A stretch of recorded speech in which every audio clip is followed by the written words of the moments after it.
What is going on, everybody? This is episode 162 of Pop Culture Crisis. My name is Brett. I am here with my co-host. Would you please introduce yourself? Hello, crisis actors. It's Mary, coming at you with bad vibes. She's not having a good day today. It's partly attributed to the weather. The thunder is just hitting the studio pretty hard because we're at the top of the house. So I couldn't tell if that was happening beforehand or if I just had my head buried in my headphones because of work. It's pretty loud. I don't think they're able to hear it though. I don't think they can hear it right now. No. So even though the vibes are slightly off here, we're going to make the best of it. We're going to have a lot of fun today. And to do that with us, we have a guest, a returning guest, a back from out of town guest. Introduce yourself, sir. Hey everyone, did you miss me? That's right, Dane Font, the marketing man extraordinaire, the patron saint of White Boy Summer, and America's favorite small booty Latinx is here. Small booty Latinx. Wow. You're really exposing yourself right now. I mean, I'm not literally exposing myself. Dane, we missed you immensely this past week because Chet Hanks has been just absolutely going off on his social media comeback. It could not have been a worse week to not have you around. But we're going to talk. He's still going. I've got Chet Hanks, what I'm now calling Chetspiration, every day. His Chetisms. Yes. So I've got some Chet to get into. But we got a bunch of stuff to talk about today. We are going to, thank you. We are going to talk about, it says we need an intro song. He's right.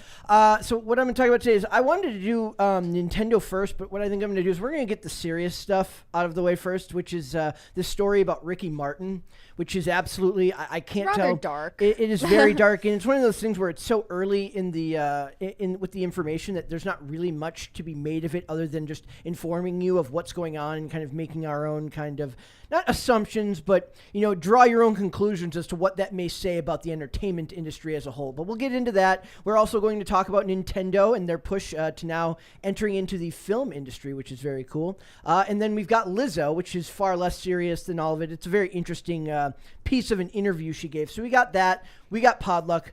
We've got all that stuff. So if you guys are just ready, let's just go and do it. Are you ready, Mary? I'm ready. Dane, are you ready? Hey, born ready. Are you He's ready never for Chet? been more ready. Are you ready for Chet? Dude, I honestly miss talking about Chet. Then we're going to do it right now. So the first thing here, if you're looking for your daily Chetspiration, we have this one here, and this is good. So he says, a lot of you guys are probably getting out and getting ready to go celebrate. I just want to ask you something. What exactly are you celebrating? Do you have something to celebrate? Did you fucking make a bunch of money? Did you get a promotion? Ask yourself, what the fuck am I celebrating? If I'm not where I want to be in life, then why am I just going out and doing the same shit that everyone else is doing instead of laser focusing in on my path and what the fuck I need to do? If that's the case, then just truly ask yourself, why am I doing this? Am I just doing it because that's what everyone else does? It's Saturday night. You're supposed to go out on Saturday night. What if you didn't go out on Saturday night? What if you just locked the fuck in? Oh my God. Is He's he right? incredible. Is he right? I'm all Is the he way right? in. I mean, Do you feel called out right now? no, I mean, Have I you don't- been celebrating on Saturday night for no reason? I don't even celebrate. What's a celebration? Yeah, I true. don't, So true, King. Yeah, I don't celebrate. So I feel like he's speaking to someone else other than us, but we can affirm that this is good language We're from staying him. sober, getting jacked, and not celebrating on Saturday night because we got nothing to celebrate. Is there like a about. We got chick everything version to of him? hustle about? Because Is I there need a it. chick no, Fitness influencers. it's hard to tell because, like, I'm not really into like inspirational content if it's not Chet Hanks. Would have never guessed. Yeah. But But like, I guess the closest thing I can think of is HRH Collection, aka Alex Pierce, because she's like definitely a hustle queen, but she's definitely a negative influence, not positive, not inspirational. She's mean. what do you mean by hustle queen? Like she's a business owner, she's into like posting her Birkins boss and stuff bitch. like that. Yeah, Boss yeah. bitch. Okay. All right. Well, I think Chet has given us some vibes for the day. He's helping to change the vibe in this room, and that's my goal. Is It's every already day. working. I can feel it. She's already smiling more than she was smiling before, which means Chet has done his job today. So we're going to get right into it, and we're going to get through the bad stuff right away and be done with it. So it says, Ricky Martin rejects claims of sexual and romantic relationship with nephew. Lawyer says hearing is set in Puerto Rico later this month. That court date is July 21st, so that's coming up. I can't read that headline and not just be a little bit depressed at the vulgarity of it all. Depressed at it being That it's reported on, That or it's a thing at all. That it has to happen. yeah, sure. And like you said earlier, something about like he's a celebrity. I wouldn't really be surprised. There's so many messed up things that happen in celebrities' private lives and their families, but also like undeniably this is something that happens outside of the public eye. Yes, so much. Maybe it's just like it's one of those things where I get it. Like when I'm looking at the headline and I'm making a topic about stuff like this, I'm like, I don't want to talk about this. But it's also like if we don't point it out, and also like when you have a Puerto Rican guest, yes, Dane, and this man is so iconic. And I told Dane about this, and he's like, we have to talk about it because of Puerto Rico. So it says, it says exclusive. Ricky Martin never had any kind of sexual or romantic relationship with his nephew, a lawyer for the singer said on Friday, as his client faces allegations of domestic abuse from the younger family member in Puerto Rico. Unfortunately, the person who made this claim is struggling with deep mental challenges, Martin's lawyer, Marty Singer, told Deadline. And Marty Singer is like, if you just go to any like of the trade websites, like a Hollywood Reporter or a Deadline, any of these major websites, and you like key in Marty Singer's name, he is the lawyer of lawyers. Who else has he defended? He was part of the Cosby trial. I don't remember who he was. That was where I originally remembered. That's notable. His name. I'd love to know if you were defending Cosby because No way, he got the Cosby lawyer? No. The Cosby lawyer's a woman. Remember that we just talked about that recently. Because like it's a bad look in the first place to get that lawyer. I'm only defending. I mean, but the thing is, it sounds ghoulish to us, but lawyers have specialties. A finance lawyer, like if he's like, my job is to get rich creeps off of doing rich creep stuff. But That's if effed up. I were in a position of like being a public figure falsely accused of some like sexual wrongdoing, like predatory behavior of some kind, I wouldn't want my lawyer to have defended someone who in the court of public opinion is already condemned. Yeah. I'd look for like a trans person in a wheelchair to be my lawyer. Okay. You would look for paraplegic Miss Marvel as your lawyer. Pretty much. I mean, if I was a Ricky Martin situation. So he says, Ricky Martin has, of course, never been and never would be involved in any kind of sexual or romantic relationship with his nephew. The Hollywood heavyweight litigator added, the idea is not only untrue, it's disgusting. Thank you. It is disgusting. Thank you. Sorry. We all hope that this means that this man gets the help he so urgently needs, Singer said. But most of all, we look forward to this awful case being dismissed as soon as the judge gets to look at the facts. I can't help but read it in slimy lawyer voice. Right. Like, even if it's not true, and like I said, it is way too early. I don't know enough of the facts to be able to pass guilt, innocence. It's not my job. Yeah. It's the job of the courts. But I read it and I hear sleazy lawyer voice. The slimy lawyer voice is suggesting to me that they're using the angle this person is mentally ill, therefore they don't have credibility, and that's used against a lot of people with legitimate claims. Yep. Unfortunately. So it says in what happened is Martin had a temporary restraining order taken out against him. Mm-hmm. It says Martin has been confronted with a temporary restraining order in past weeks, and most recently with further claims of violence and more in the fallout of a supposed 7-month intimate relationship with his 21-year-old nephew. A hearing has been set for July 21st, and this also brings into mind. A couple weeks ago, there was a case that came up about him being sued by his former manager, who said that basically he owed her a crap ton of money because $3 million. Yes, because she apparently made some big allegation go away in 2020. I wonder if they called it a potentially career-ending allegation. I wonder if that's what this is. If this is that, the timing would tell us like maybe it is, or he's a repeat offender potentially. I made a joke, and it's not good to joke about stuff like this, but I said, so not only is he a creepy abuser, he's also cheap. Because he doesn't, he owes his lawyer, he owes his manager $3 million for commissions and all this work she did, and he doesn't pay her. So it says the latest claims from the unincorporated U.S. territory and the lawyer's response come as Martin, a Grammy winner and star of the assassination of Gianni Versace, which he won I don't know if he won a Grammy for that, but he did star in the assassination of Gianni Versace. Well, he couldn't have won a Grammy for that because Grammys are for music. They have soundtracks though, right? They might do Emmys for. Oh, there might be music. Oh, get Emmys. wrecked. Get wrecked! Faces an explosive $3 million lawsuit from his on-again, off-again manager, Rebecca Drucker, over unpaid commissions, dangling a sword of Damocles over Martin to likely expedite matters. Drucker and her venerable LLP team additionally allege that the plaintiff saved the supposedly substance-abusing Living La Vida Loca singer from the potentially career-ending allegations in September of 2020. So, do you think maybe she leaked this to put pressure on him to settle? Or convinced the nephew to come forward? I have several thoughts about this story. On the first hand, Puerto Ricans are crazy. So... Only you're allowed to say that. We are not allowed to say that. But can you explain a little further why you think that? Objective A. No, but really. So it's like we have him on one side, and like it really doesn't help that his like most famous song is called Living La Vida Loca. It really doesn't help. No. And on the other hand, you know, I have heard families say worse for money. Yeah. So it's like... Well, his brother actually defended him against allegations and claims that the nephew is troubled. But you have to ask, is the brother on his payroll? Does a lot of people at this level will have family members that work for them in some capacity. So is that something that he's just doing to save his meal ticket? Was his brother's video on Facebook in Spanish? I read it. I didn't. Was there watch any it. like? So it says his brother is backing his siblings' claim that their nephew, who's accusing Ricky of domestic violence and incest, which, from what I understand, it's his stepsister's son. So they're not biologically related. See.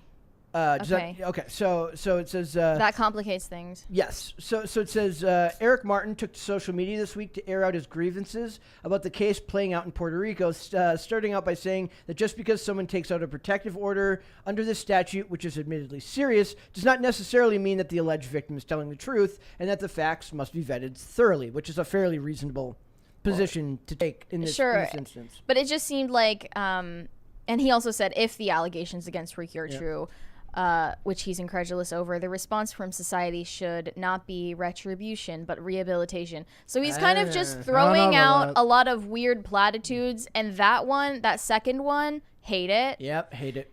Because like you need both, but at the very least, retribution. First priority. That's what justice is. Yep. So it says there seems to be okay. So it says Eric says that he's on the side of justice and truth, but from his rant here, you can tell he's defending Ricky and casting doubt on their nephew, whom was ID'd as a 21-year-old Dennis Yadiel Sanchez. He also says if the allegations against Ricky are true, then gets into the part that you were talking about there. He says he made one more point in the video, namely that he too believes their nephew suffers from mental health problems, which he addressed directly to Dennis, which he says he loves. Eric also says Dennis is estranged from the family and that he knows the kind of hurt he's inflicted on other family members before all of this, but Eric doesn't elaborate. But it's also possible that, he's estranged because people were abusing him and he wasn't getting help. Right. This sounds like it could be like a very seedy situation. Like this former manager, Drucker, maybe knows that Dennis is especially vulnerable to influence and then wants to screw over Ricky Martin through him.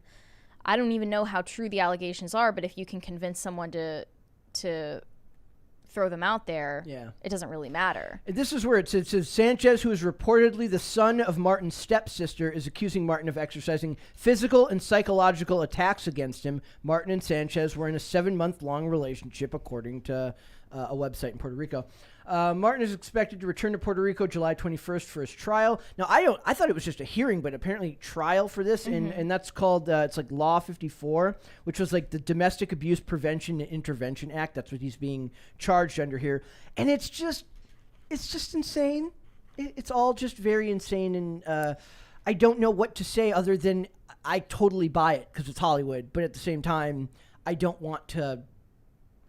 Well, I wish that it clarified when the 7-month relationship what age purportedly occurred, or like if he was underage at the time or not. Yep. Either way, obviously it's kind of sickening. Is Ricky denying that it ever happened? I've got his Yeah. statement here. So it says, this is from him on Twitter. He says, the protection order entered against me is based on completely false allegations, so I will respond through the judicial process with the facts and dignity that characterize me. Because it's an ongoing legal matter, I cannot make detailed statements at this time. I am grateful for the countless messages of solidarity, and I receive them with all my heart. That's, of course, it's a boilerplate. Yeah. So he somebody else wrote that for him, I'm sure. But He's like, happy for you or sorry that happened. Not reading that. what was he supposed to say? What confuses you don't say anything if you're smart. Yeah, exactly. What confuses me though is with this Rebecca Drucker character, if this woman saved your career, why didn't you pay her back? If you have the money, right? So I said he's cheap. Do you not have the money?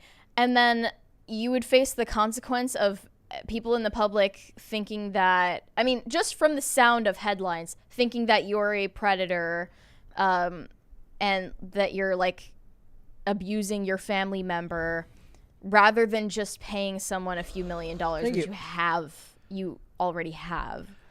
And it's also What like, personal beef is worth throwing away your reputation? Yeah. If it's just he didn't have the money. People do settlements like that all the time for far more money. And his career has kind of been taking off again, only he's kind of delved into acting. Yeah. It was the American Crime Story anthology series that he did, the assassination of Gianni Versace. Now he is in an Apple TV show called Mrs. American Pie from Laura Dern and Abe Sylvia, which is in production right now. How does this affect that? It's, I don't know anybody who has Apple TV Plus, but they said Apple TV Plus has yet to respond to the situation. Like anyone who's like anxiously awaiting their statement. I think he has to be loaded. Like the guy used to course. he made like the theme for the Olympics one year. I don't think you can do that without having some money. What do you think of him veering into acting after his music career?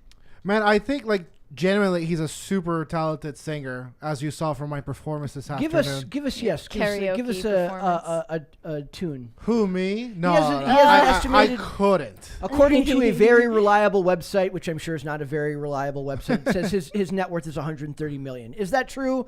Though I've heard that those online estimates of net worth are always almost always low. Yeah. So if the low end is 130 million, and he wouldn't pay Ms. Drucker $3 million, come on, dude. He was in It's your own Menudo. fault. He was in Menudo, that was like a super popular. It was like the original boy band, and then he had like a super great like solo career.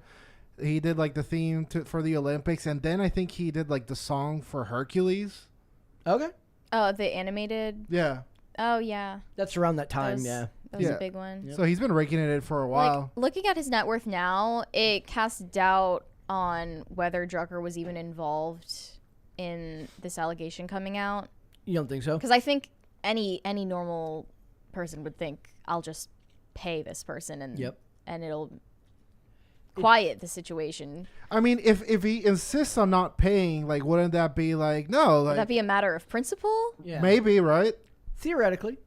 I don't know. But they're not really saying that she didn't do the work here. I mean, if this was about the nephew trying to get a payoff for something and him saying, I didn't abuse you, I'm not paying you after, you know what I'm saying? Or would it be a matter of principle against Drucker trying to ruin his reputation with something false rather than Dennis being the focal point? Yeah. So it says Drucker noted that she worked with him on 2 separate occasions due to his personal and professional life being in absolute turmoil, and allegedly helped the Puerto Rican singer navigate the world of recording contracts, touring, and sponsorship deals and other professional endeavors. Very much what a manager does. With Rebecca at his side, Martin made millions of dollars and therefore owes Rebecca substantial commissions. Makes perfect sense to me. I mean, before this, like, was his life really in, like, personal, like, disarray? I can imagine that, like, once you hit a certain part, like if you're not bringing in what you were bringing in before, but you're not adjusting your lifestyle accordingly. It says Drucker also claimed in the suit that the Living La Vida Loca crooner was threatened and intimidated with a potentially career-ending allegation in September of 2020. Rebecca also fiercely protected Martin, she alleged in the suit, noting that she advised him and brought in top litigation counsel to handle the matter. Due to her help and knowledge of the music industry, she noted that Martin reportedly emerged unscathed and proceeded with his professional resurgence. And it really is a resurgence now that he's kind of pushing into acting and not just music. And then they talk about him being in Mr. and Mrs. American Pie. He was in ER, too. I never saw that. The lawsuit also accuses Martin of having a toxic work environment and discussed a particularly ugly incident in Dubai that involved Martin and his representative, Jose Vega, back in 2018. I know a lot of it mentioned drugs. That's not uncommon. When if you're using, your life can be thrown into chaos, and people who make potentially normally make good decisions oftentimes do not. So I don't know what the instance they're talking about here is, but the other one seems far deeper and far more pathological and far more nefarious.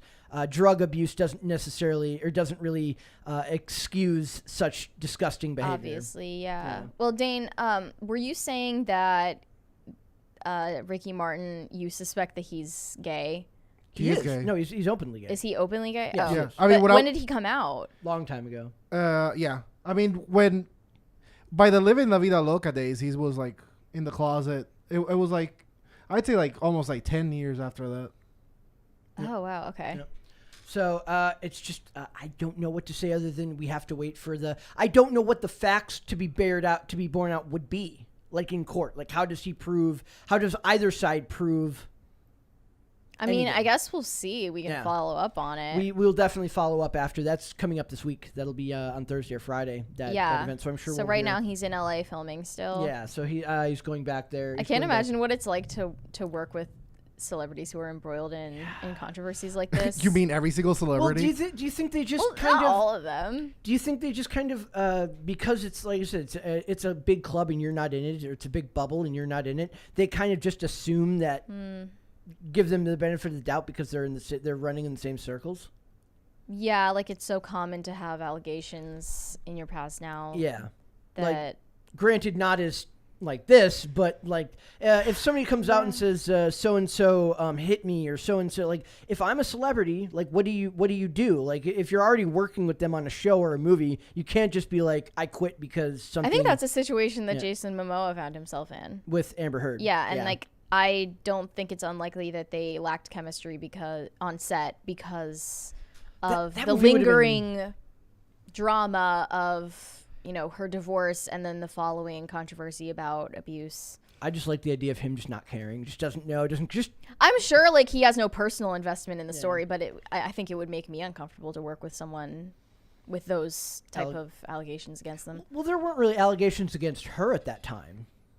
Well, just like the allegations or just general controversy around someone about something as serious as domestic violence. Yeah, I mean, granted, because the allegations weren't against her at the time, they obviously, and not to mention like doing press. Yeah, that part is always same weird. For like the other stars in Ezra Miller's The Flash. Like you were expected to do press for a movie starring someone that you possibly like actually hate. I don't know how they're going to do that. I don't know how they're going to. The press tour. I'm excited to see. The press tour is going to be funnier than the actual movie. It really is. Yeah, it's going to be great. Do you want to do super chats, or did you have anything more to say? Yeah. Did you grow up listening to Ricky Martin? I did. You did? Okay. My cousin was actually a dancer for him. It's like being from Minnesota and you grew up listening to Prince because you're from Minnesota. Bro, he has some bops, like legitimately. Well, and I grew up listening to J. Cole because I'm from North Carolina. Yeah, perfect. No, not really, no? but no, love J. Could Cole. be. Okay, here's a question. So we talk about separating art from artist. Given this comes out, does this affect the way you look at his music? Man, I really haven't thought of it. Does it ruin the image of someone you looked up to? I mean, I don't look up to him. Granted, we don't know if it's true or not. I don't know, like how his public perception is in Puerto Rico. Well, originally he was like really, really wholesome. Also, since you were there recently, like, did you talk about it with people? I said it to like my cousin and my aunt, and they were like pretty distraught about it. So yeah, so I think like people are, as they would like react to like as normal people react to a story like this. But And actually, I think that they're more inclined to believe the allegation. Oh, really? Yeah, despite the fact Okay. that my cousin used to dance for him, she said like he was a really cool guy. Your cousin used to dance for Ricky Martin. Yep, in concerts and everything. She a big fan? Oh, she was a huge fan. How big?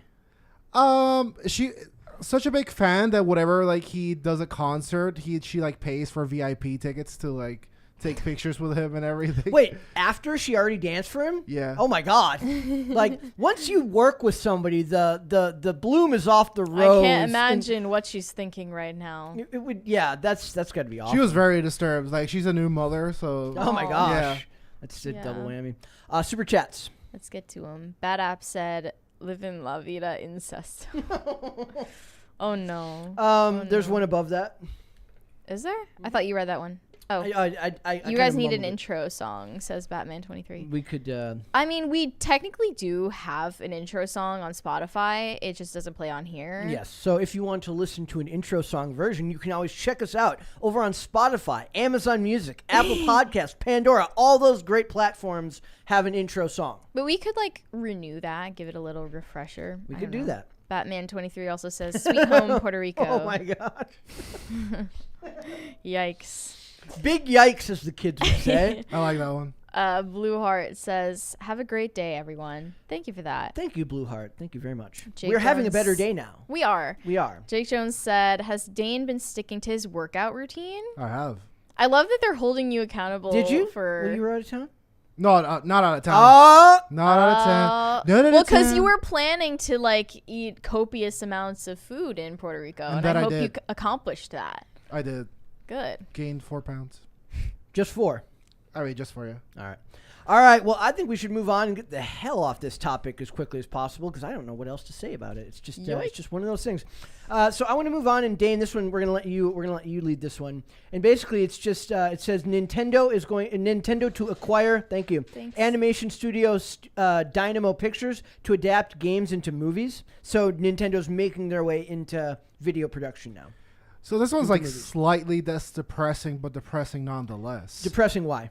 Because I have yet to see a video game to movie adaptation that hasn't been insanely awful. Didn't you He's watch wrong. Sonic? Sonic is good. Sonic 2 is Sonic better. 2 is good. Detective Pikachu is fine.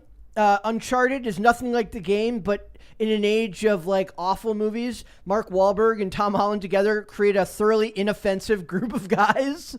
So I actually think trust me, none of those movies that I just mentioned, they're not Assassin's Creed, and they're, you know what I'm saying? They're not Also, badly like, good. I understand this is not attached to a franchise and it's more conceptual, but like you said, Free Guy was also really good. I mean, but that's just... Free Guy is Yeah. it's not the same fantastic. concept. Yeah, but it's looking to incorporate video games and But you the should culture. definitely watch Sonic. Yes. Sonic was actually good. Okay, well, I'll go to find. But like, if you're if you're like really into games, like the thing you want the most is that the thing that you love about the game to be like translated, but it's really hard to do that because Which they're failing at right now. I don't know if anybody here. I didn't play Resident Evil growing up, but the current video game adaptation of Resident Evil on Netflix, train wreck is not the word for it. It's actually like a slow motion like space shuttle wreck. why is it so bad?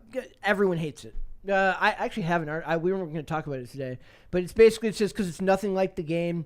And I was like, Well- this weekend I go to like look at it on Netflix. I'm like, maybe I'll check out a few episodes. I know that the track record for Resident Evil getting adapted is really, really bad. Yeah. And the first thing she says in the trailer is she goes, "I heard climate change in the first 10 words." No way. And I'm just like, nope. What? Nope.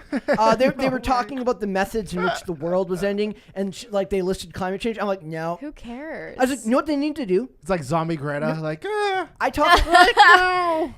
It's just so But basically. I don't understand the complaint of it's nothing like the game, because if you're adapting a video game into a TV show, you're making it fundamentally not what the experience was, which is that you are involved and now you're not involved. Now you're passively yeah, but observing it rather than being involved in it directly. And I thought the whole appeal of like something like The Last of Us, for instance, is that you're controlling the storyline and you're making decisions. The original Resident Evil video games, particularly the first two, took much inspiration from the George A. Romero-style zombies, as seen in films like Night of the Living Dead and Dawn of the Dead, with the first game even taking place during a classic Gothic setting of a spooky mansion. In fact, Romero even directed a commercial for Resident Evil 2 at one point, which to this day stands as perhaps the best live-action adaptation of the games. But for whatever reason, most, if not all, of the live-action adaptations have eschewed the classic zombie feel of Romero, going instead for a more modern interpretation, complete with heavy-handed use of subpar computer-generated imagery, much to the frustration of fans. That would be annoying to me because I know The Walking Dead stuck very heavily to makeup with what they were doing. Wait, do you mean with the live action? Walking Dead, like I'm just saying, as far as if we're talking zombies, The Walking Dead worked heavily with prosthetics. Oh yeah. I thought you were talking about the Walking Dead video game. No. I'm just. I would do. So it says, and then it's just Twitter users roasting it, and the litmus test that I use for this, and then we'll get back to Nintendo, is that Jeremy Johns made a video where he literally says he made it through 2 episodes and couldn't do anymore. Jeremy Johns doesn't do like edgy content. He just makes reviews. He likes stuff. He doesn't like stuff. If he can't finish it, then it's bad. Then you think he gives everything like kind of a fair shake? Yes, I do, and he doesn't go for shock value or content that's made to upset people. He said this show did what the internet thought was impossible. It united all corners of the internet in how horrible it is. It's also a really funny thing because the one thing that people seem to like about it is Lance Reddick. And from what I understand, he plays a character that's nothing like the character in the game. But Lance Reddick is such a good actor that he's the best part of something where he doesn't even seem like he's in the right place. So it's really, really funny. I don't doubt that there is a faction that is ready to be upset no matter what the product is. Yes. But also, there's a faction producing these shows that hates video game audiences, and they're going to create something that doesn't cater to what they're interested in. So here's my objection with like your previous statement that, and I want to get back to Nintendo when you're done. Right. That when you translate a game into a movie, that like naturally like you're going to lose some of it. A lot of games, sorry, I'm checking up on my work as I work. Okay. A lot of games, like literally, they're interactive movies where like the storytelling part of it is central to it. And Uncharted is like I think the most exemplary of these Well, look at me, how smart I am, repeating words. And so you'd think that at least since the game is already very theatrical, that they stick to the plot points and like the highs and the lows that were within the game. I think like the objection that I'm seeing is that the games already have like a really good plot, but since the directors have such a contempt for the fans and the source material, they literally want to scrap it all together, and their idea is like, well, now we're going to deify this by making it a movie, which is a higher art form than a video game.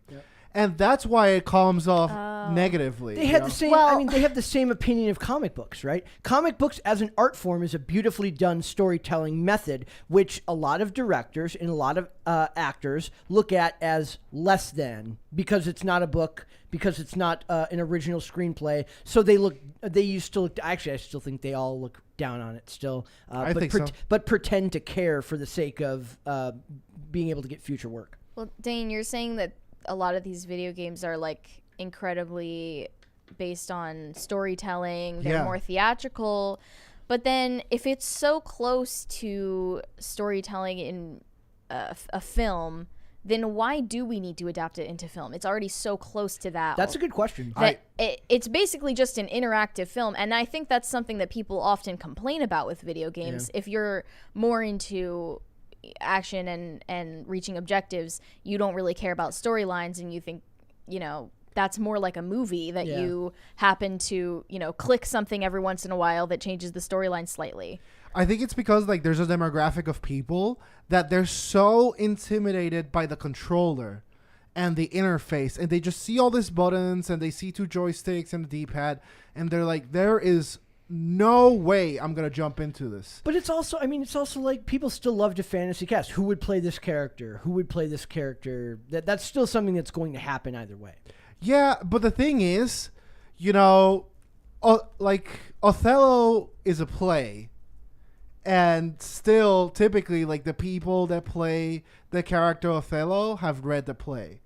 But the thing is, like, try as we might, despite the fact that there's so many video game fans, they never get like a fan of the thing to direct it or star in it, which is like super concerning. Like every time like one of these movies come out, like basically the only positive thing is like I saw my nephew play it once, and it looked decent, and it's like, okay, well, give it a shot. Are you reaching back to that one time we were talking about The Last of Us?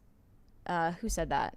He like literally watched his nephew playing The Last of Us to get Pedro Pascal. Yeah, like to get inspiration for which, his if you're character. busy and you don't have the time to watch, the least you can ask them to do is to watch gameplay. But that's the same amount of time I'm sure any other That's what I'm actor would saying. dedicate to method acting Or or research. other ways to immerse themselves in the story and the character that they're playing. And right now in YouTube, like a super popular genre of videos is Let's Plays, where people play the game and add their commentary to it. At the bare minimum, watch some of those. Yeah. Like you don't have to watch it from beginning to end. Thank you. But let's say you're a character in some scene and they're telling you, hey, this is a particularly impactful scene for the character. Look for that moment in the game. Because like what keeps happening is that, let's say if there's a character that's known to be solemn and they just girl busters like, hey guys, Jill Valentine here, and I'm ready to show them with my gun. And it's like, dude, you're in a zombie apocalypse. Your friends are dying, your family's dying and becoming zombies. Take that energy with you. It was like when The Walking Dead said we're not going to put any more straight relationships on screen. And I was like, it's They did, literally the yeah. apocalypse. You have to have straight people, otherwise humanity will die out. But Right. okay, whatever. I want to get back into what's going on with Nintendo. So it says they plan to acquire CG animation studio Dynamo Pictures with the intention to adapt more of its gaming media. Dynamo Pictures has helped create a variety of high-quality productions, including the Studio Ghibli's Earwig and the Witch. And then we go down to also dealings in motion capture work, and was involved in the production of Ghost in the Shell, Death Stranding, and the Resident Evil franchises. And by Resident Evil, I'm assuming they mean the Mila Jovovich movies. No, I'm thinking they're talking about the games because like the games have a lot of, they get the people. No motion capture. Yes, you're right. You're right. Okay. So Nintendo's acquisition of the studio is expected to go through later this year. No doubt after the success of Nintendo IP adaptations like Detective Pikachu and hopes for success regarding the upcoming Chris Pratt Super Mario movie. Me to Super Mario with Chris Pratt is what Mary is to the Barbie movie with Ryan Gosling and Margot Robbie. How You're come? just fanboying about it. I'm just because I think it's going to be hilarious in how I have no clue what they're. It was so funny. Did he say like, "I'm not gonna be dressed as a plumber"? I didn't. I just know that there was worry about him being able to do the accent of an Italian An person. Italian, Mexican, Japanese man. Yes. I mean, I like Mexican. I like him because like he is like goofy and jovial. I think he could pull it off. So I do too. So it says it's a smart business choice too, since a lot of other gaming companies are adapting their gaming titles to other media as well, with The Last of Us TV show on Netflix in the near future. So my question is, I'm thinking back to old Nintendo properties. What's something you would like to see adapted? Honestly, It's not Nintendo. I know this, so don't come at me. Are they ever going to make Metal Gear Solid live action? Man, that would be cool, and that would be like definitely one of those games that would merit a movie. But I feel like whoever they're getting to do Batman and Batman movies, like they should really get those people, because Batman for some reason was like the only comic book character that for a while before the whole Marvel thing was like taken seriously. Yep. I think it's because of like the darker tones in the show. Well, plus every movie incorporated his parents' deaths into the backstory, which makes it harder to do campy when you're talking about a kid whose parents were murdered in front of him. Nobody wants to do that. Yeah. So, Right. So what is a property that you would like to see them adapt? From Nintendo. Star Fox. Honestly, that's the one. Like Turok Dinosaur Hunter. I just want to see dual barrel roll. They could make a Donkey Kong movie if They can make should they? if they can make Detective Pikachu work. They can make Donkey Kong. I mean, honestly, the two things that come immediately to mind are Pokemon and Mario. yeah. And like I think so there's some positives in this story. So it's the studio that did motion capture for Ghost in the Shell, Death Stranding, and Resident Evil. So these Are they talking Ghost in the Shell movie or Ghost in the Shell game? I think I'm talking about the show. Okay, the end. Okay, yeah. That's my inference. I don't. They're being pretty vague about it, so I don't know. Yeah. But Death Stranding is like it's again like one of those games that's very theatrical, and Resident Evil, man. You know, my black pill with video game movies really started with Resident Evil, because how hard is it? Everyone keeps saying it should be the easiest possible property to adapt, and they can't do it. It's like zombies, you know, like hot chicks with guns. I mean, and to be fair, dude. the Mila Jovovich ones have like their core fan base that loves those movies. I mean, they're wrong, and you know, may God bless their souls. It's kind of like the Underworld franchise. You know, but again, I keep telling you, it's like they don't ignore, but they go past all the cool plot points and all like the edgy, you know, like scientific experiments and how it reflects upon like life and like the extents that people are willing to go. And it ignores all that, and it always touches this like very superficially. And I think what the video game movies suffer from is that they tell, you know, in my literature classes, they taught us like show, don't tell. Mm-hmm. And in these movies, it's like tell, don't show. By the way, the original Tomb Raider is still a masterpiece, and I don't care what anyone says. The original Tomb Raider with Angelina Jolie is a B-movie masterpiece wrapped in a blockbuster skin, and everyone should go home. Quit when we're done today. Go watch the original Tomb Raider. You will have the time of your life, I promise you. Or are you just into Angelina Jolie? No, it's just it's an awesome movie. It's really funny. It's got Angelina Jolie doing a British accent and Daniel Craig doing an American accent, and they're both bad at it. Yeah, like Daniel Craig's American accent is only rivaled the horribleness of his accent is only rivaled by her British accent, which is not quite as bad as his. So the thing that scares me about this is like, okay, so they acquire a studio that clearly knows how to do good work. Mm-hmm. Positive. The negative for me is that Nintendo hates their fans. Yes. Well, like, there's like a video game tournament that I've mentioned a couple times on this show. It's called Evolution World Championships, and it's basically the Super Bowl of fighting games. Mm. And within that tournament, you get crowned as the world champion of your specific game. And one of the most popular games for the whole tournament was Super Smash Bros. Melee, which is a super old game. And originally, when it got announced for Evolution, Nintendo was like, nope, we're not doing it. We're suing you if you stream this, because we don't want to promote that game, which is an old game. We want to promote like the new ones, or I don't know, whatever kind of excuse they wanted to make, right? Animal Crossing. And literally they got flagged on Twitter so hard for this that they made a PR nightmare, and they allowed Melee at Evolution for like 2 to 3 years. And after that, they didn't allow it anymore. And so Nintendo's one of these companies where the fans can have all the fandom, all the emotional appeal in the world. They work so hard to promote their games, but if they're not making a dime, they don't care. And my fear for this is that they're seeing Marvel, and they're seeing, you know, like Marvel has like this like terrible like show on television.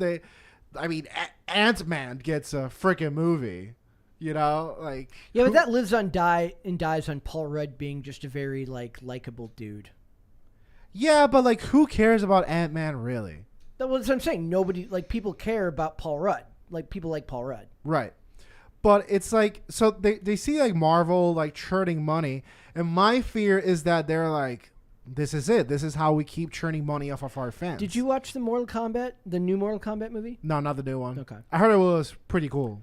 It was fine. And I still like the original. the original one was like pretty much the only cool like video game movie. For a long time. And you know, the things that they do is like, number one, they don't take themselves terribly seriously. Which in a game like Mortal Kombat, which is that's a little bit slapstick, it works. Yeah. Whereas in the Resident Evil movies, I think they insult the audience way more. Like in the Resident Evil movies, I think is like, oh guys, is what's happening because Evil Company Umbrella unleashed like a evil virus? You don't say. They released a virus that's infecting the people. Yes, they did release a virus that's infecting people. I heard Raccoon City was really bad. The one that came out this year in theaters. I'm sure. Last year in theaters. Like I'm telling you, like I cannot look at these things anymore. Like that's what I'm not watching Sonic. I'm not watching anything. I think you should watch Sonic. No, please do. My sweet little heart can't take it anymore. I No, it's actually good. We it's- swear. Do Yep. you not trust our recommendation? I mean, I did like Top Gun. Okay, well there you go. It friggin' ruled. Interesting aside, but yes, I've got a list here of like the 49 of like the it's like the 49 best video game movies. And Oh my like, God. Like the a 49th lot. one is like one is like it's all 49 video game movies ranked by the Tomato Meter. Werewolves Within is the only one in the 80s, which is an 86%. Angry Birds movie has 73%. Come on. Detective Pikachu has a 68%. Sonic close. 2 and Sonic 1 have 69 and 63% respectively. Mortal Kombat has 54%. I would have given Mortal Kombat a little bit higher. Just the new one, not the 2021 one, not the 1995 version. Tomb Raider 2018, get rid of it. The only good thing about that was Walton Goggins. And then here's Mortal Kombat. So it goes through them. I think you need to give Sonic a chance. So if there was another Nintendo property, if there's one, because I just named the ones that I liked, what else would you do? Also, they need to make Duke Nukem into a movie. Oh man, you know, actually the one they'd have to take it seriously because so here's the thing about Nintendo. Like the three like huge video game companies are Nintendo, Sony, and Microsoft right now. Like they have like the big old consoles. What does Microsoft own? The Xbox Oh, and Microsoft and how did I not make that connection? by the way, like in other gaming news, PlayStation bought Bungie that made the flagship game from Xbox that was called Halo. Mm-hmm. Oh yeah, we've talked I think about you're it. forgetting something very important is Soulja Boy game consoles. Yes. Don't you remember Yeah. Soulja Boy? They're kind of an industry leader, Um, actually. thank you for We that. need to have him on the show someday. Oh, that would be Oh, we incredible. will. Please have him me and on. Chet Believe Hanks it. in a super show. Oh my god! I'll just be in the beanbag. So the thing about Nintendo fans are rabid. They are rabid. Like they are like equivalent to Star Wars, where they'll buy any slop they put in They their don't care. freaking face. Wow. They're like, thank you. Oh my god, another. I kind of have the perception that it's like Chad old Nintendo and like Virgin new Nintendo. No, they're all. I think they're all like dweebs. I mean- mean like the franchise itself. Maybe, yeah.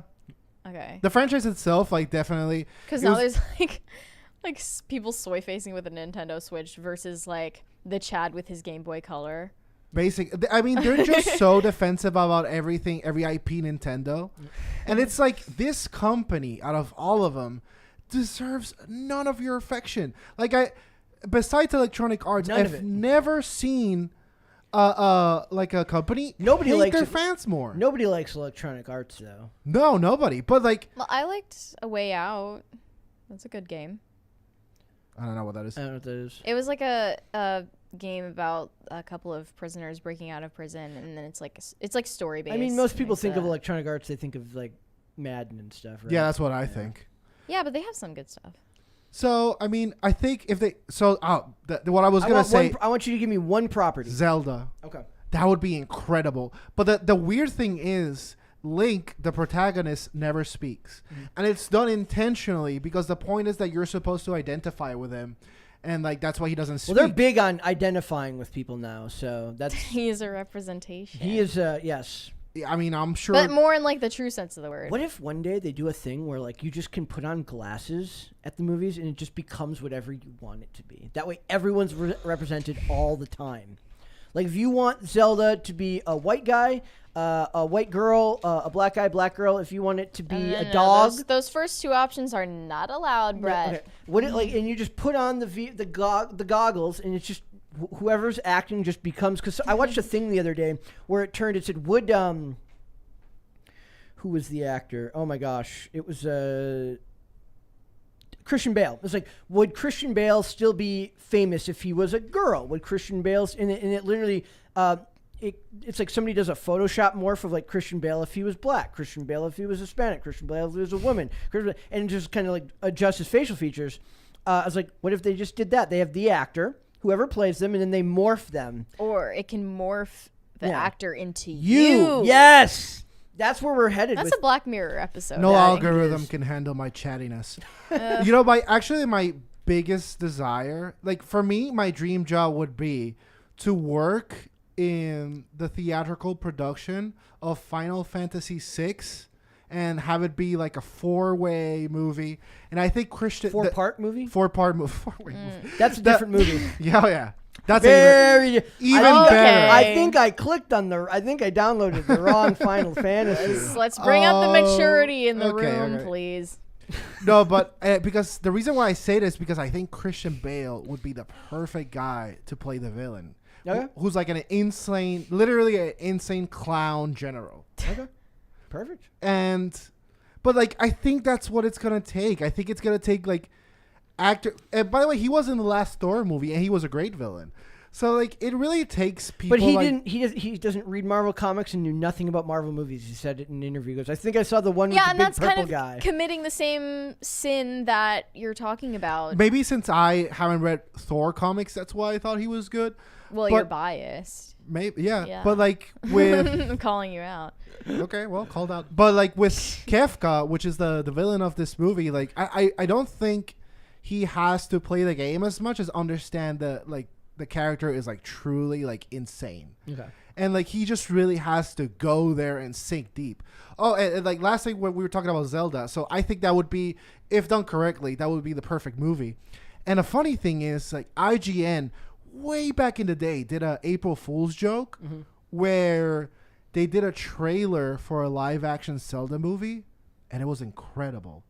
It was literally incredible. People were like, "Oh my god, this is so good! Finally, someone's gonna do it right." And That then was never followed through. no, it was a joke. It was an April Fool's joke. Oh. So that was like the most ironic thing of all.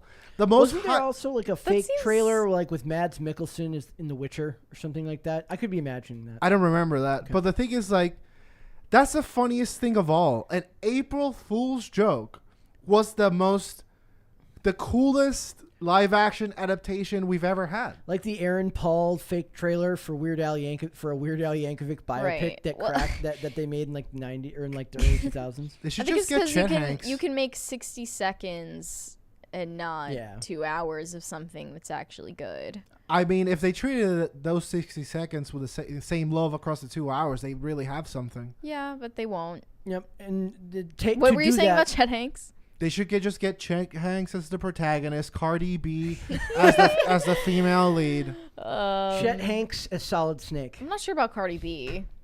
Dude. Yeah, dude. We got a movie. We've got it. Let's do the super chats before we Okay. get it. Nymeckworks said, sent you an email Friday about my giant robots in power armor. Can find them at YouTube via my name. I plan to use them to create culture and have fun. That is what it's all about, is creating culture and having fun. Because that's I was talking to somebody this weekend. They asked a question about the show, and they said, like, does it ever get draining to? Because I complain a lot sometimes. Like I make faces and I say, oh, these people when talking about celebrities. But I think there's still it's not just about that. It's about like hanging out with the people who come to watch and being able to kind of entertain. Like a lot of my favorite things are podcasts. less podcasts and more like YouTubers who have like good followings that do really good individual videos.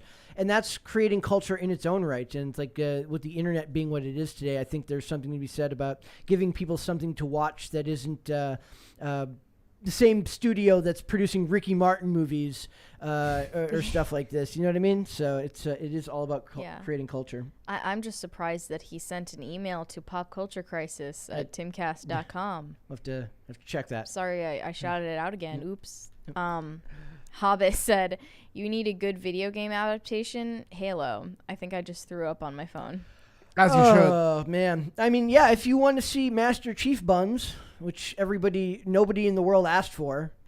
Was that you who's like, I looked up Pablo Schreiber, and he's a good-looking... Was that you or was that somebody else? I looked up Ricky Martin. No, when we were talking about Halo. He is good-looking. Oh, I don't remember.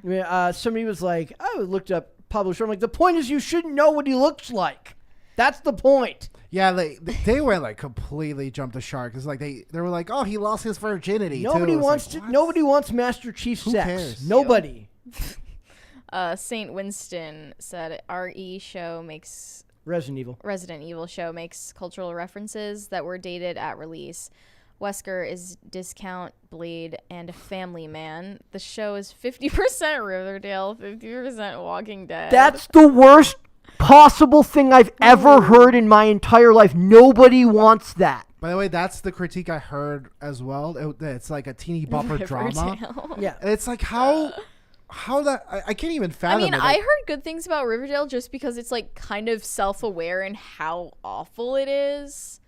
Whereas what this sounds like is like completely buying its own bullshit. There's like no teens in the games that I know of. So Yeah. I don't know how that would even infiltrate that. Climate change. They want to relate to the audience. See what they need to do. If the climate change people want to sneak that stuff into these projects and not annoy me, they need to bring back the term global warming as like a throwback. Dude, I was really enjoying the Batman movie in the airplane, and then Catwoman goes like, "Oh, these white privilege." Oh, it like took me back. Oh my god. That was like the biggest. The social justice elements of that movie are actually really, really deftly handled almost the whole way through. That was the only one until really. you get to that. Until you get to that part. That I saw people talking about that comment and saying that it was actually more so making us sympathize with Batman in that situation because you see that he's not the one-dimensional, like, you know, cis-het straight white male that she is talking about. It's the language I hate. You can phrase that any number of ways. It doesn't have to be I just think it's maybe framing the language in a bad way more than it's framing him in a bad way. By the way, in the nature of a feminist, she's like talking mess about like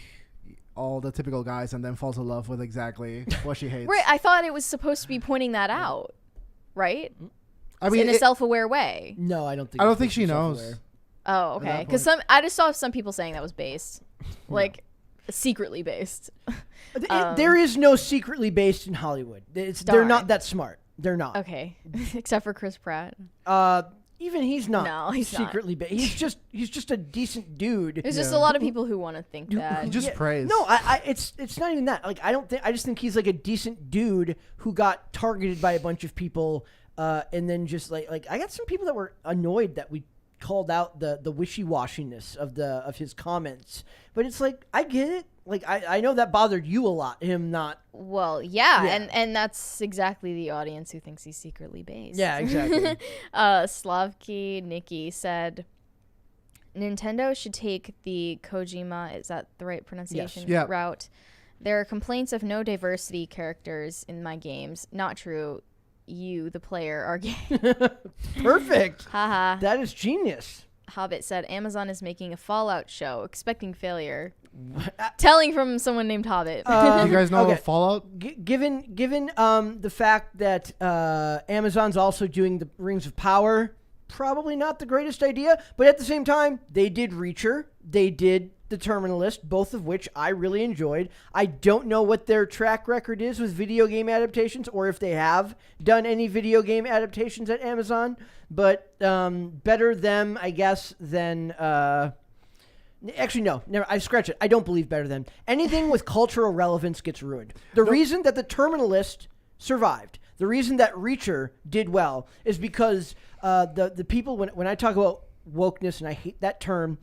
They don't see cultural relevance in those properties, right? But they see cultural relevance in Fallout. They see cultural relevance in any of these video game franchises. So they're going to be the first to be injected with those layers of identity politics. Do you guys know what Fallout is? Yes. Yeah. So like I think that game is again like Resident Evil, another one of those that like should have a chance, because that one it's a nuclear fallout, you know, that's what happens.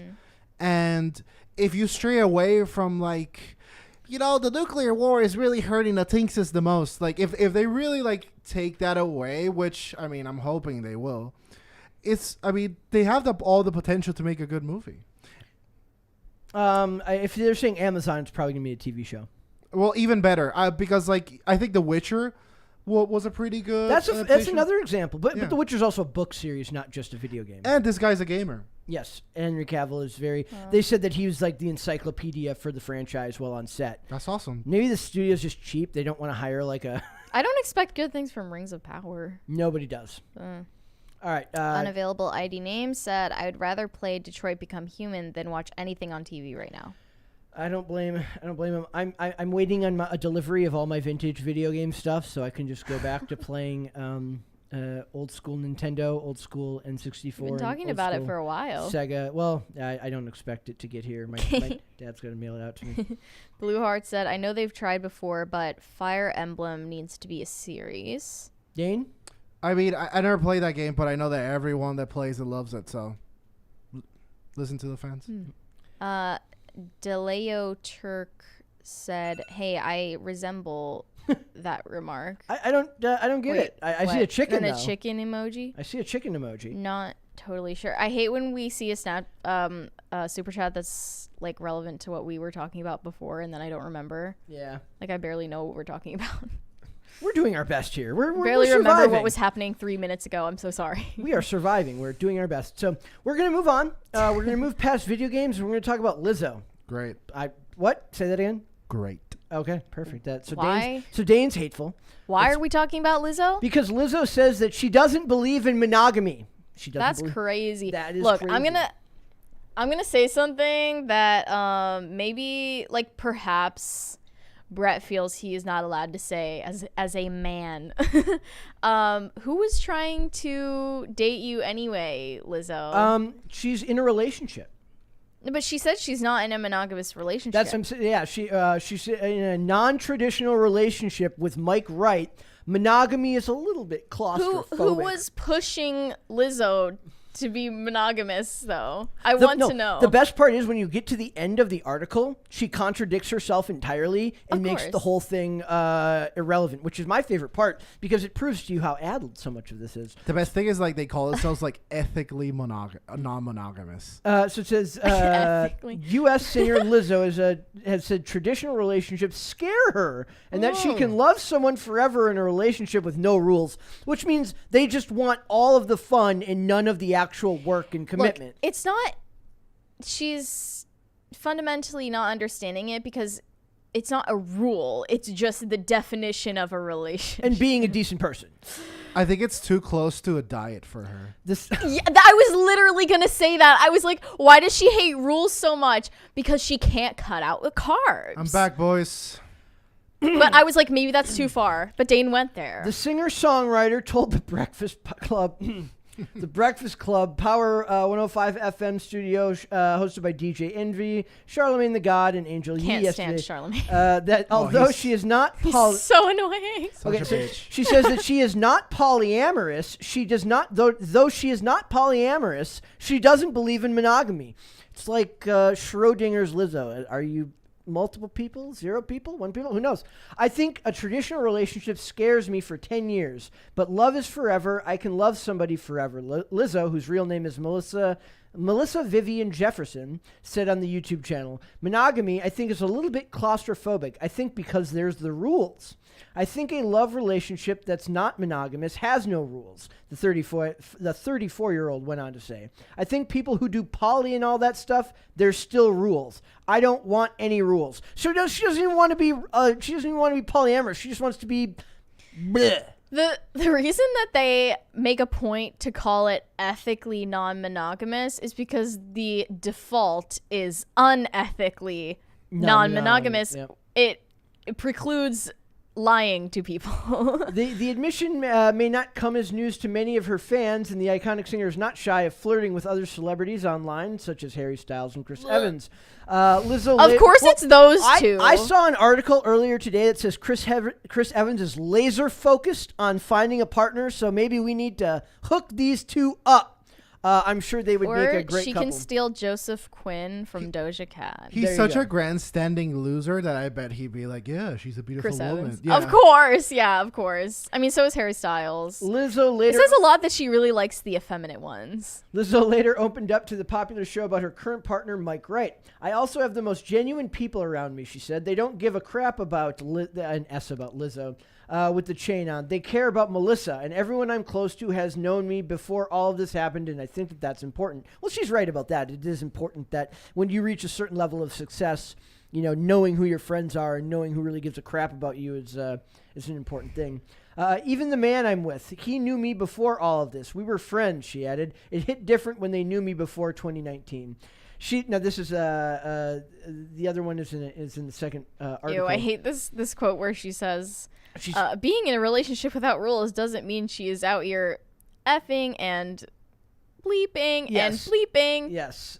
She's learned to accept love and has changed her perspective on life and saved her from ending up in a lonely, anxious place. Instead, the award-winning artist said finding love brought her to a healthier, to a safe, happier place. But there's something in this other article that I want to point out. You go through all of this. She says monogamy, I think, is a little claustrophobic. I think there's the rule. I think because there's rules. I think a love relationship that's non-monogamous has no rules. I think people who do poly and all that stuff, there's still rules. I don't want any rules, she said. But that doesn't mean I'm out here effing and essing and D'ing.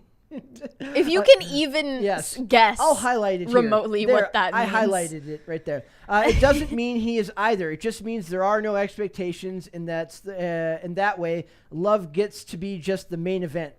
Dude, everyone I know that's in an open relationship is freaking. People? Oh yeah, is free. I lived in DC. No, this is okay. So it says Freaking miserable. Miserable. Angela Lee Yee asks, what if your boyfriend was like, I just want us to be in a monogamous relationship, just me and you. I don't want you to be with anyone else. This is where she says, we can still have that, just not call it monogamy. It's all about words matter. Yeah, it's about the abuse of language. Yes. She doesn't want words to mean anything. It's the number one complaint I have whenever we do IRL. It's that the world as we know it is trying to completely denigrate and destroy the concept of what language actually does for us as a society. This is also just the epitome of, like, not just because she is a celebrity, but because she is put on a pedestal of representation and body positivity because she is overweight. She thinks she is, like, deserving of people's time on her terms, and only her terms, which is selfish, of course. And I don't like that as a pop star, she is influencing people with comments like this, to think that this is, like, reflective of their ordinary lives. It's why this show matters, to prove to you that whether you like it or not, the average person doesn't give a crap what AOC is saying. And they don't operate on Lizzo's rule, like her rules. She has rules that there can't be any rules. Can I share a little story? Yes. Yeah. So, back in 2017. Way back. I was in a dinner at my ex's, like, friend's house. It was like a close dinner. It was me, my ex, her friend, and another couple, right? Because no one else showed up because she's a loser. Anyway, whoa. My bad. I mean, no one knows what I'm talking about. All right. Okay, we're having fun here. It's pop culture crisis. Anyway, we're having fun here. We're having fun we're here. Also getting close to a crisis of others. Oh, so we're just literally eating steaks and drinking tequila, and, like, the chick that it's in this relationship, she just starts talking about how they're both in, like, an open relationship. And basically, like, her argument is that, like, listen, there's no way that just this guy, like, sexually satisfies me. And, like, he's just there, like, by the way, the guy had a shirt of his face on. What? I swear to God. This doesn't sound real. Dude, like, he had a shirt of his face on in, like, his, like, frat boy days, and it was like, the party animal, like, and then she's talking about how all her students thought she was hot and would always tell her. These are the people, guys. These are the people that teach your children. Anyway, so she just keeps going on and on about, like, honestly, it's like, when you think about it, like, just one man does not sexually satisfy you. Like, try as I might, he just doesn't. And he's just there, like, nodding his head like he's, like, AOC's boyfriend. Like, yes, Whatever you say, absolutely. queen. Yeah, like, yes, queen, Just dish. horrible. And it's like... That's what people say is there's always one person in every open relationship that doesn't like it. There's a really good episode of the show House that takes on that talks about open relationships, about how the only reason the guy would let the woman be in an open relationship is if he was doing something really devious that was worse than cheating, and it ends up being true. And basically it turns out like he lost his job and hasn't been able to pay for their health insurance, and they've been basically living on credit cards for a year, and he never told her that they'd screwed it all up. So in the episode, the lady talks about how she felt morally superior to all her friends because they were open with each other, when it turned out they were just another miserable lying couple, just like everyone else. House Dude. is kind of ahead of its time. Oh, if you want to watch a based television show, you need to go watch every season of House. So the thing is, like, after we have this dinner, right, we start playing board games, and we split up, like, me and my girl at the time, and, like, them two. And it's, like, a game about communication where, like, you have to give hints, and the person, like, fills out a word, right? And they were absolutely they got 0 words. I finished the whole game with my ex, and, like, they got 0 words. And it's like, I gotta tell you, like, the pain in this guy's eyes as she was, like, giving her whole spiel, I'll never forget it, because it was totally like what I imagine Chris Evans would be if he didn't have, like, a career. Like, Yeah?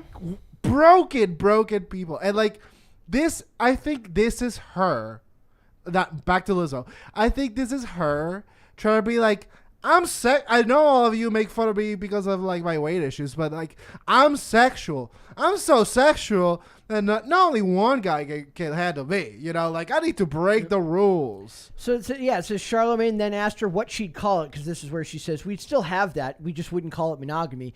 She literally says, we'll have a monogamous relationship, we just won't call it monogamy. He says, what would you call it? She says, just love.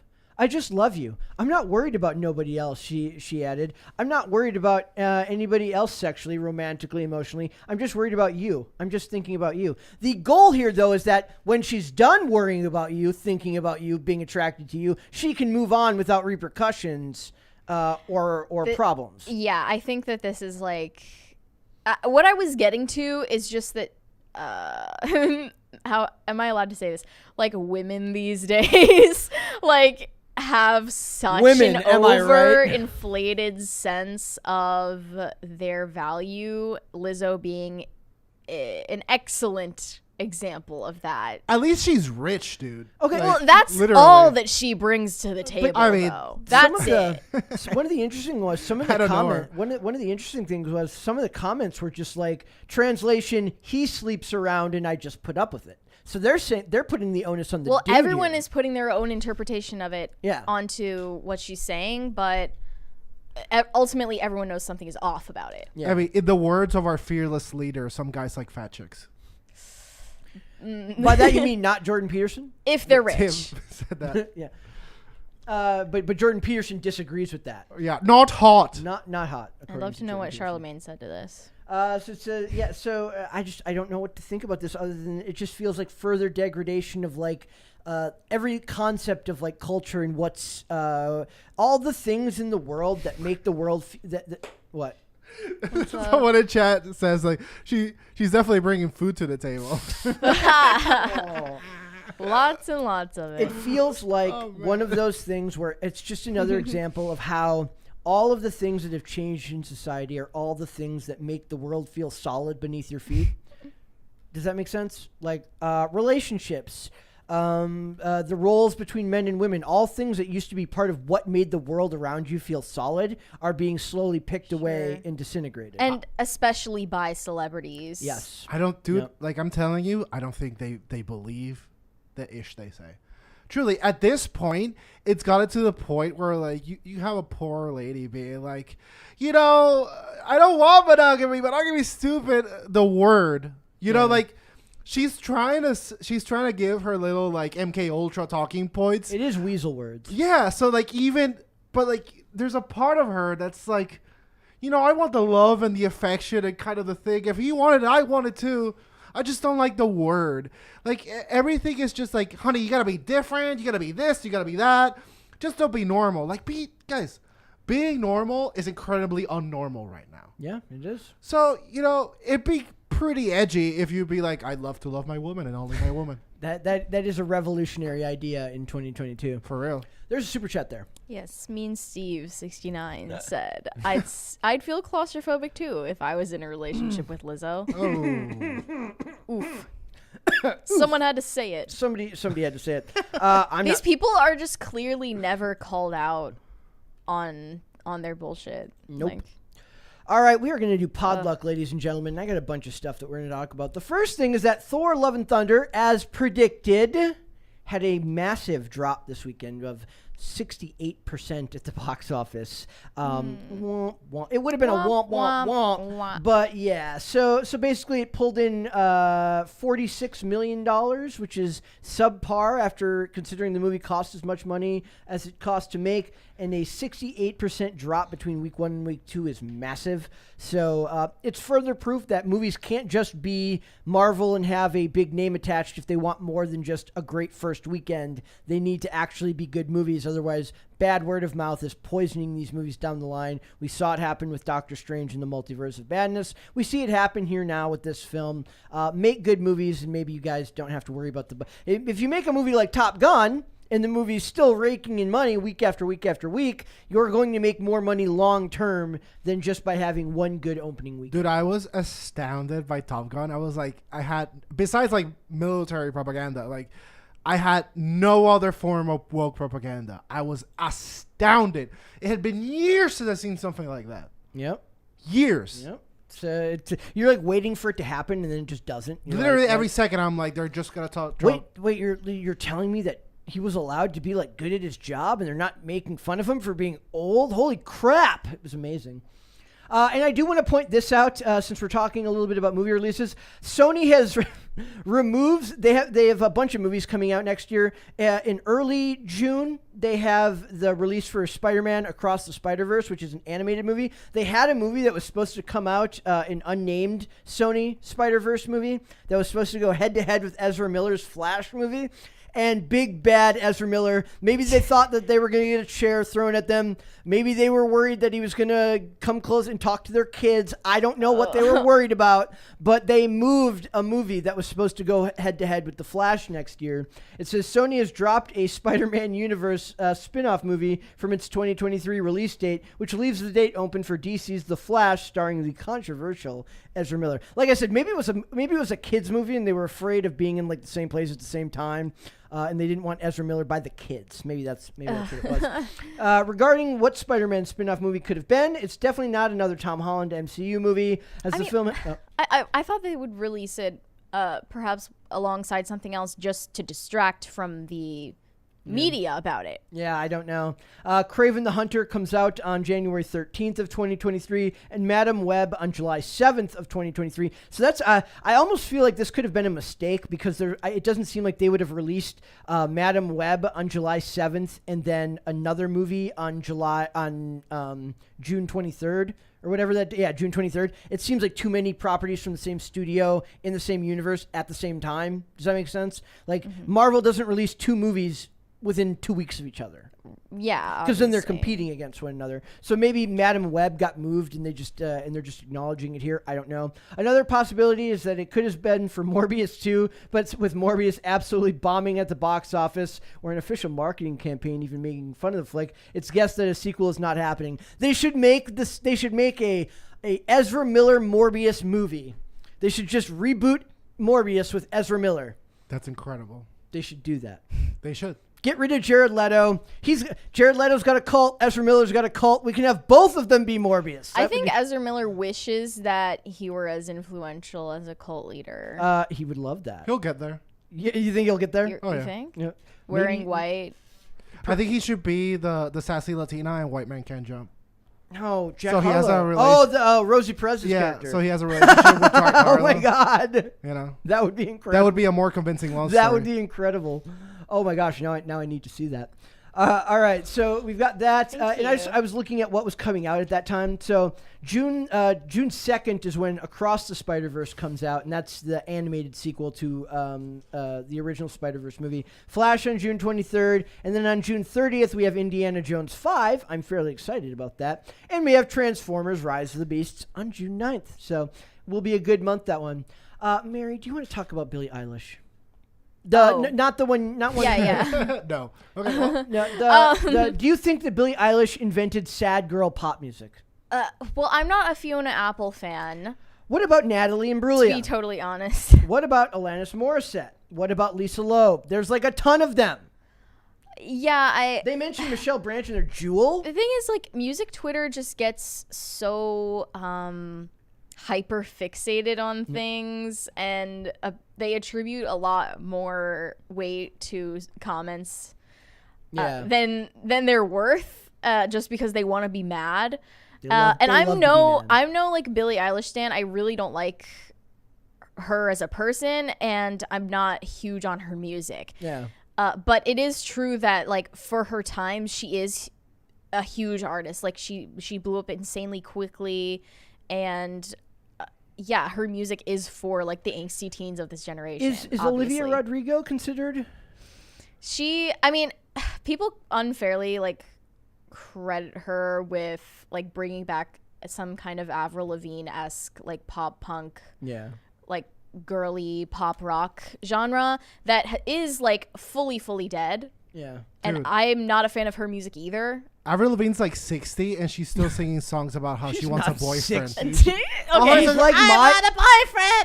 She Like, is, it's like, like, in bro. her early 30s. She's like my and age. she looks good. She but looks I great. I do think, like, it is embarrassing to keep harping on the same shtick over and over that you were doing when you were, like, 15 years Was old. that you? That's what that I'm was- saying. Was that you that was watching the Avril Lavigne interview about, like, I'm not a punk artist. It's really Yeah, bad. yeah, and, like, she was, like, what, 15 or 16 when she did that interview, and like it is what it is, but you're still, like, acting the same way at, like, 32 that you did. Well, it's a brand now at this point. It's like, although I do love that meme. It says, like, fans of Metallica, and it's a bunch of guys in, like, leather jackets, like, looking like rockers. It says actual members of Metallica, and it's, you know, the guy's like, he's like outside a Prada shop with like Yeah, a lot of it checkered is shorts on. about image. Yeah.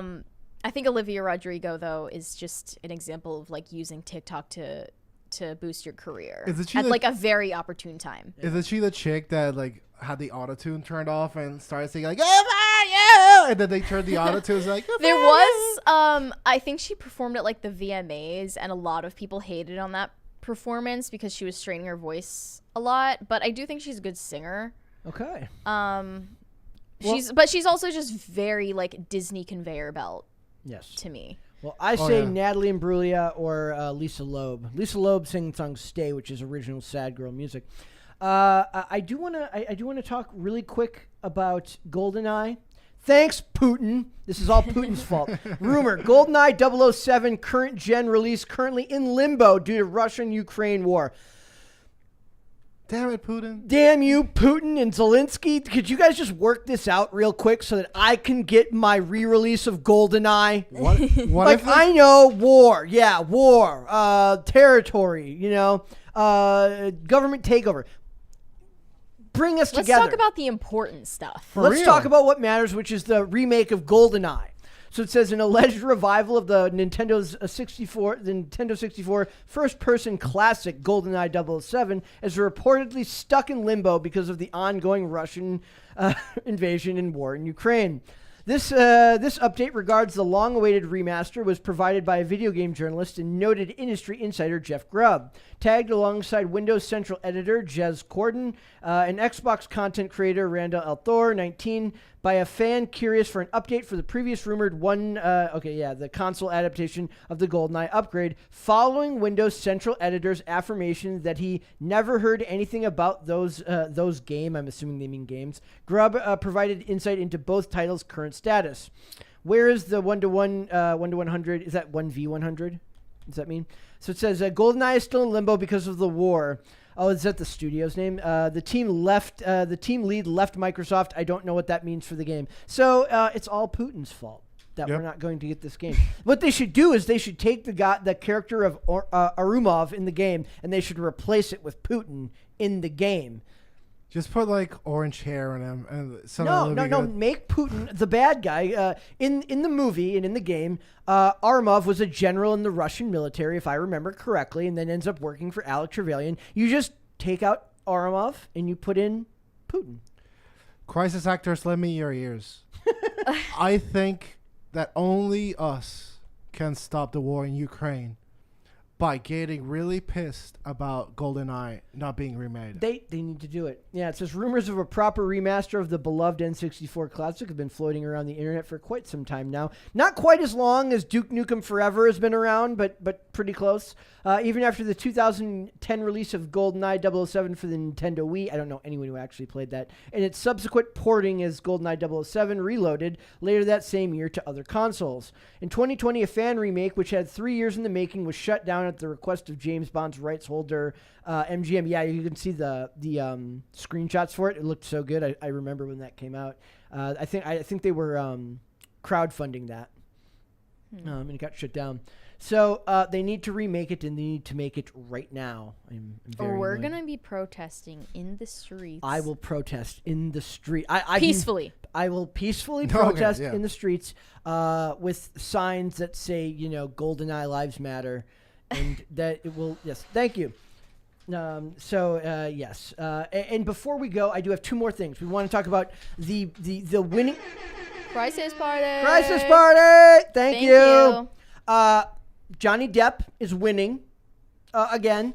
We just saw a super chat earlier that said we talked about Lizzo, or we talked about Ezra Miller and Amber Heard, but it's not really a full episode of Pop Culture Crisis unless you mention Johnny Depp somehow. And we have that here, which is that Johnny Depp has a new girlfriend, and you wanted to talk about. You thought we should mention this on air.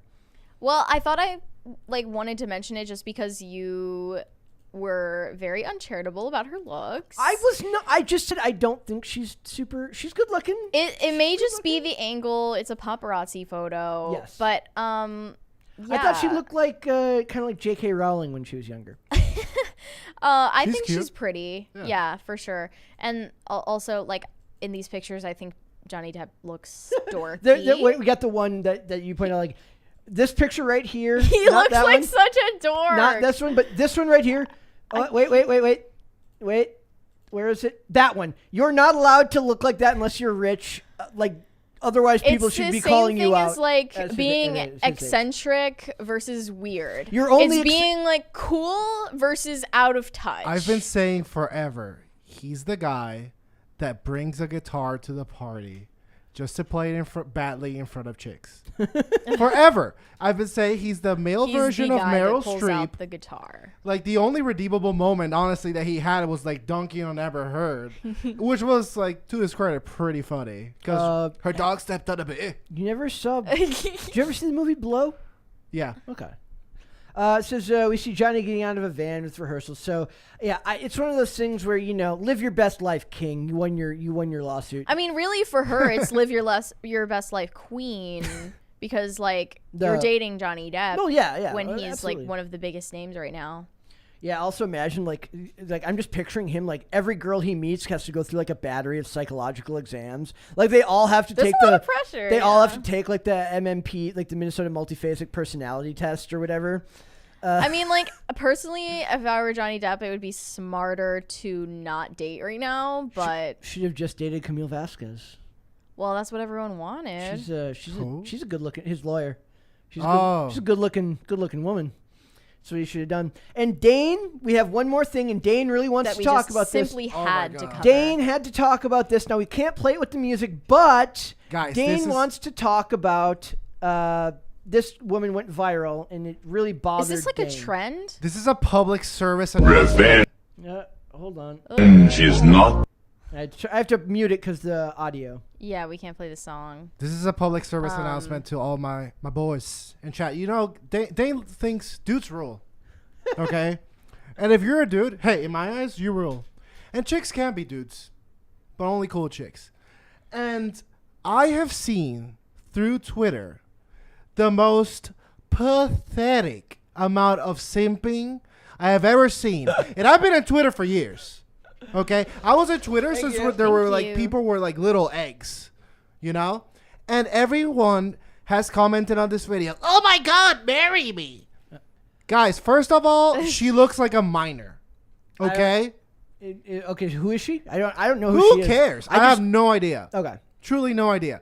First of all, she looks like a minor. Second, it's a chick that flipped a lightsaber like a baton. Relax. Okay, relax. So Dane does not support this. When they see cheerleaders wave batons around, they just get all hot and bothered. Apparently. Oh, like listen, whoa. yes, queen, She's live your twirling a best baton. life, brunch, whatever. Like all mimosas, Sex in the City, whatever. What do you want me to say, okay? All I'm saying is Oh, Dane. it can't just be that like any minor integration of Star Wars, which is a garbage series, gets it. I mean, I come here for the facts. I don't come here to be loved. I just so happen to be. Okay, fair enough. It can't just be that a chick does anything Star Wars related and you're all like, marry me. Okay, and that's the end of my public service announcement. I love you guys. He does. Truly, he does. and I could live with you guys hating me. As long as you knew the truth. I did laugh at the part where it says my ex got it for me here. It felt unnecessary to the. It's just a little dig at her ex. It felt like a dig. To me. Isn't there's something called like Skeleton Crew coming out from What? Star Wars? There's like another series coming out. I don't know. Is it animated? It's probably animated. Not sure. Dude, probably. But Like, they're doing that and Ahsoka and Andor. Andor. Yep. Wasn't there one other one? I'm fairly excited about Ahsoka because I love I'm excited about Ahsoka in about as much as you can be excited for anything Star Wars related. dude, they're gonna make a Star Wars movie about getting an abortion in a galaxy far, far away. I wouldn't be surprised about that. Like I was pointing out when last week, I was like, it's weird how like celebrities aren't just talking about abortion; they're like singing its praises to the high heavens, like it's the greatest thing that's ever happened in the history of happenings. It's freaking weird. Well, they also, I mean, they exaggerate all of their opinions about even Yes. the most mundane things. Like, I love brunch and mimosas. I hate white men. By the way, Mary does love Please brunch and clip mimosa. that. Mary does love brunch and mimosas. Obviously, but she's, I don't love saying I love brunch and mimosas. She is I not just without love faults. brunch and mimosas. There's a great Bill Burr skit where he talks about brunch. He goes, "It's brunch," and he talks about paying $27 for eggs. It's great. Dude, I just came from Puerto Rico and I was being a generous nephew and son. And I was like invited people over for brunch all the time. And it was like, my cousin took us to all the $40 for eggs restaurants. Like, it's cool because they wear an apron while they do it. It's like, Christ almighty. If it's an all-you-can-eat brunch buffet, then yes, you'll Dude, find it me was there. like it was like Survivor, the brunch experience. Oh my gosh, no, thank you. It was like a garnish over an egg. It's like, that'll be $40. Exactly. I hate that. Oh, also, I didn't put this up, but this also came out earlier. It says Gods of War Ragnarok developer asks for civility after female game dev allegedly sent dick pics over rumored news delay. So somebody was like, "Our game is delayed. Here's a picture of my penis." They say. Wait, Female game dev? exactly. Like, Whoa, whoa, whoa, whoa. Let's whoa. read that Whoa, again. whoa, whoa, whoa. I know. let's I back know. up. Read it over. Everyone's like, wait. Hold up. Bring that back. Bring that back. Yeah, Santa Monica Studio It's someone else. has begged players for civility after a female developer was sent an unwarranted picture of male genitalia in Okay. response to a rumored delay of God of War Ragnarok. Announced back in September of 2020, the sequel to 2018's God of War was originally slated to launch in 2021. However, one global pandemic later, and by June 2021, the game was delayed to 2022. So luckily, they don't include a picture of said genitalia here. Thank you that's for good. that. It says, so he says, "Dear all, if it were up to me, I would share all the information when I know about it, but it is not up to me, so please be patient. I promise you things will be shared at the earliest possible moment they can be. We make games for you. We get to make games because of you. Heart." And then he says, "Pro tip, sending me," this is from the female dev, says, "Pro tip, sending me dick pics asking for the God of War Ragnarok release date will not, in fact, get me to reveal the release date. To the people who are doing so, when did that ever work for you?" A fair question. Men, am I right? Like, Oh, you're right, sister. let's do super chats. Mary, super chats. Hobbit said, Ezra and Amber have been mentioned. It's a true episode of Pop Culture Crisis now. It absolutely Well, is. maybe tomorrow we can try not to mention either one of them. Well, we go some shows without talking. It'll be like the vein popping out of our forehead. Like The Brett and Mary trying not to mention Amber Heard or Ezra Miller for one single episode. problem is news is cyclical. So then eventually, there'll be a lot of times where we're talking about stuff, and then I'm like, it feels like we talk about it endlessly, but then it's not. Then it disappears. It's like with Marvel. Things develop. Movies come out, and then you feel like you've talked about it 100 times, but then eventually it's just gone. Listen, we're gonna keep mentioning Amber Heard until she ruins either mine or Brett's life. Okay, We it's know gonna she happen. watches. We know she does. She wore black. Of course. Joy Boy said, guys, there's enough of Lizzo to go around. Quite enough. Too Very. much even. This is true.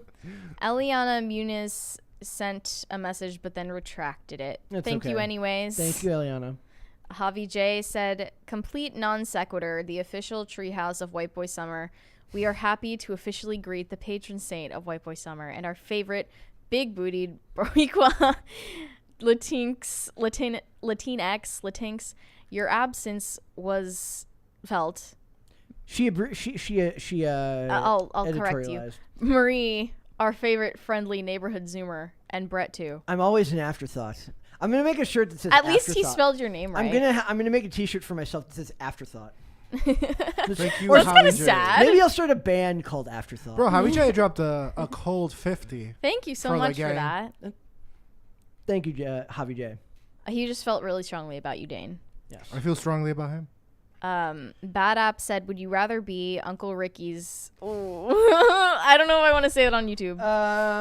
Blank, or be in an open relationship with Lizzo. And that's not Avril, it's Melissa Vandella.